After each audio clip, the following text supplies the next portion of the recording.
अजय एक गोरा लंबा नौजवान था। जब वह सीनियर क्लर्क बनकर टेलीफोन महकमे में पहुंचा तो प्रिया उसे देखते ही रह गई। शायद वह उसके सपनों के राजकुमार जैसा था।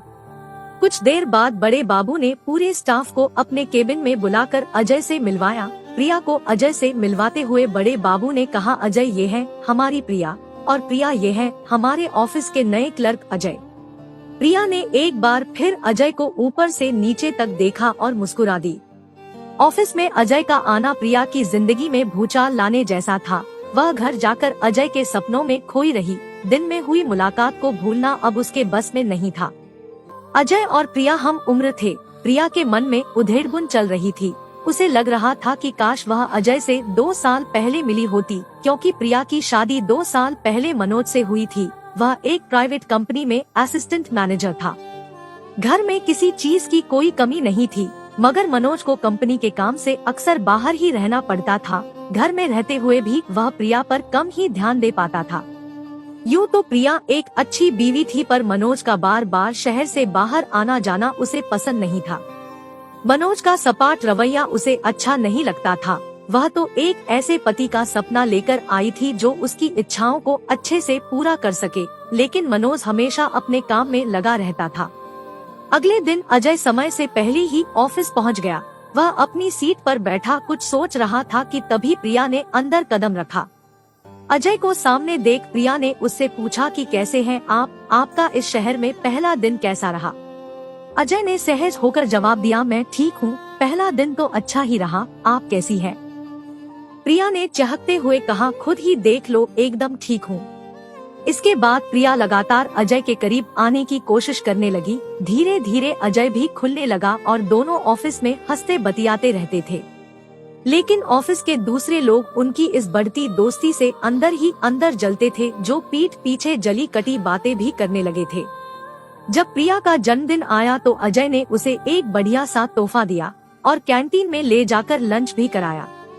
अजय के साथ प्रिया एक नई कशिश का एहसास करने लगी थी और धीरे धीरे अजय और प्रिया की दोस्ती गहराती चली गई। प्रिया शादीशुदा है, अजय यह बात बखूबी जानता था। वह अपनी सीमाओं को भी जानता था। उसे तो एक अजनबी शहर में कोई अपना मिल गया था, जिसके साथ वह अपने सुख दुख की बातें कर सकता था। अजय प्रिया के साथ पक्की दोस्ती निभा रहा था, लेकिन प्रिया इस दोस्ती का कुछ और ही मतलब लगा रही थी। प्रिया को लगने लगा था कि अजय उसे प्यार करने लगा है।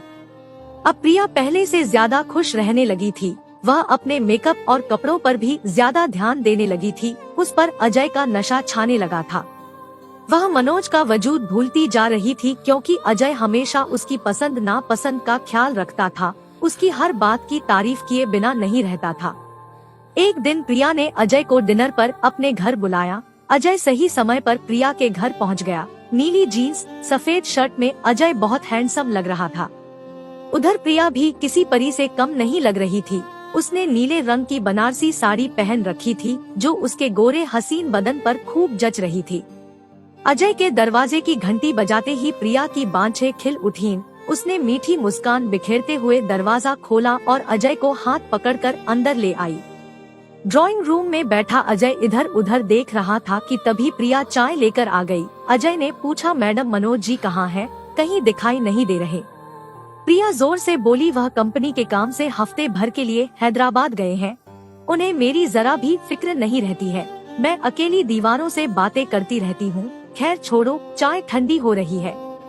अजय को लगा कि उसने प्रिया की दुखती रग पर हाथ रख दिया है। बातों बातों में चाय कब खत्म हो गई पता ही नहीं चला। प्रिया को लग रहा था कि अजय ने आकर कुछ हद तक उसकी तन्हाई दूर की है।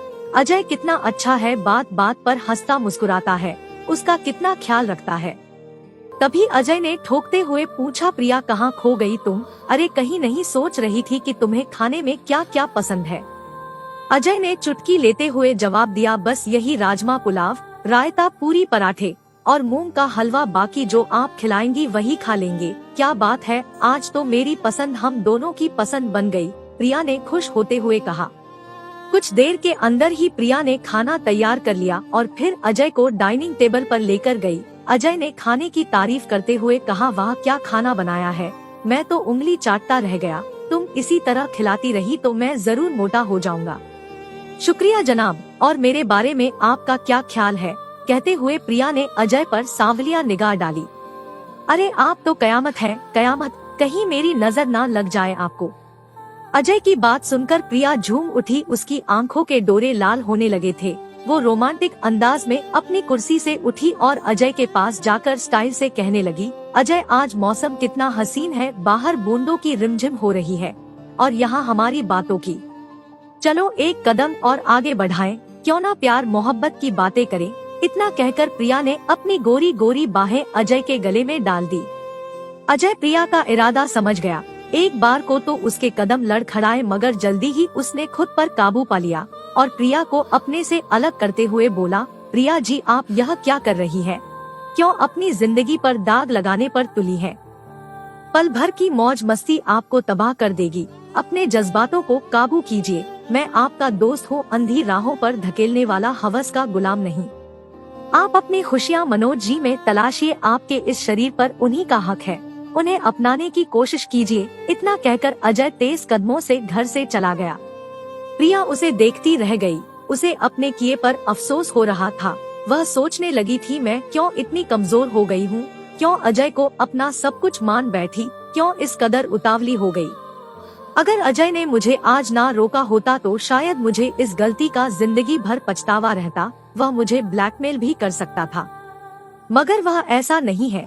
उसने मुझे भटकने से रोक लिया। कितना महान है अजय, मुझे उसकी दोस्ती पर नाज है। दोस्तों, ये कहानी सिर्फ और सिर्फ मनोरंजन के लिए बनाई गई है। इसका किसी की वास्तविकता से कोई लेना देना नहीं है। धन्यवाद।